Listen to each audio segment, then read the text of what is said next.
projections that you will receive. One is a projection that is overestimated, that cannot be met, and the other projection is a realistic projection with a surprise in its cachet if it is completed before time. I believe more in the latter than the former, and therefore I have kept that cushion of 3 months with a hope that we will be able to push this forward a little bit.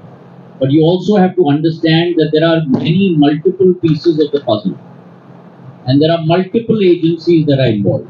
As I mentioned in my statement, we are looking at a Gati Shakti model with multimodal connectivity. We are looking at road connectivity, you're looking at rail connectivity, you're looking at metro connectivity, you're looking at an automated passenger movement within the terminal. And therefore, all pieces of the puzzle have to come together.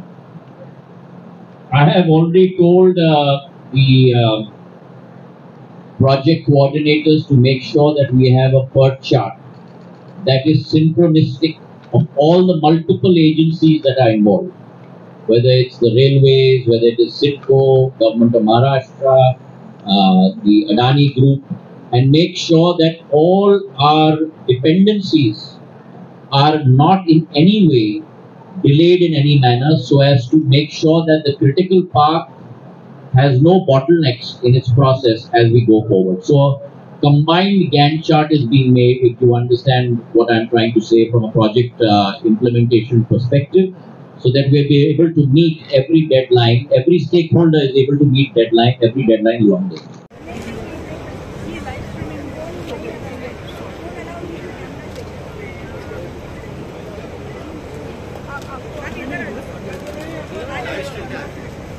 आपण सगळ्यांना नमस्कार. माझी मनापासून आपण सगळ्यांना apologies आणि माफी. आता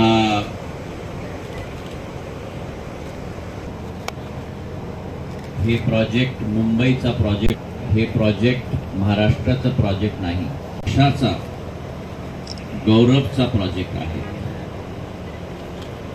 आणि आज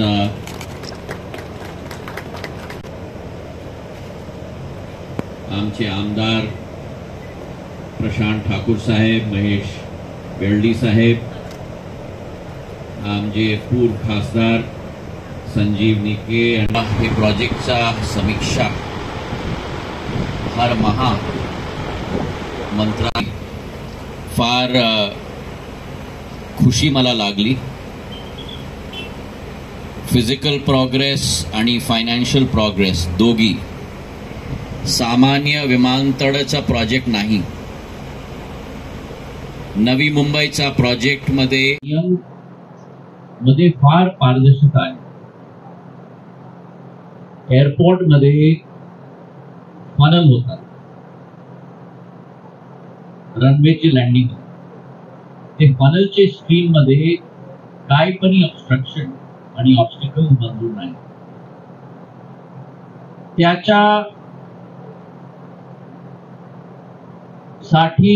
साथ मध्ये रेडार, DVOR, त्याची पण एक रेडियस आहे. आणि एअरपोर्ट, हर एक एअरपोर्टची पद्धती अलग होतात. की तुमची रेडारची इन्स्टॉलेशन कुठे, नॉर्थ ईस्ट कॉर्नर मध्ये, साऊथ वेस्ट कॉर्नर मध्ये, ते रेडार मध्ये काय कन्स्ट्रक्शन ची अनुमती नाही.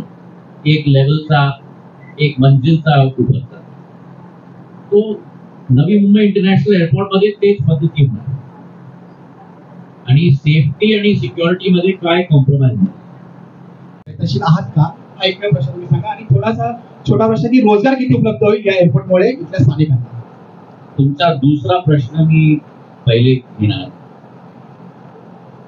नागर विमानन क्षेत्रामध्ये इकॉनॉमिक मल्टिप्लायर 3.1 आहे. म्हणजे की तुम्ही 1 रुपया टाकणार, त्याच्या 3 रुपयाची इकॉनॉमिक मल्टिप्लायर आहे.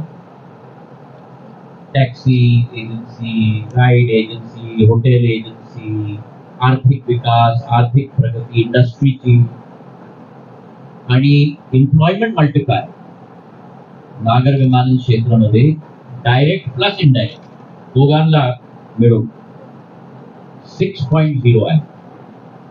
म्हणजे एव्हरी डायरेक्ट एम्प्लॉयमेंट जवळ 6 इनडायरेक्ट एम्प्लॉयमेंट होतात.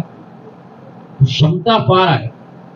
आणि आज विश्वमध्ये सिव्हिल एव्हिएशन नागर विमानन क्षेत्राचा योगदान किसी भी राष्ट्राचा घरेलू उत्पादन दर मध्ये, आज तुम्ही औद्योगिकरणचा विषय मुंबई नवी मुंबईमध्ये नाही पण देशामध्ये कोणत्या कोणामध्ये तिथे पहिला प्रश्न आहे की तुमची प्लेनची कनेक्टिव्हिटीची काय स्थिती आहे.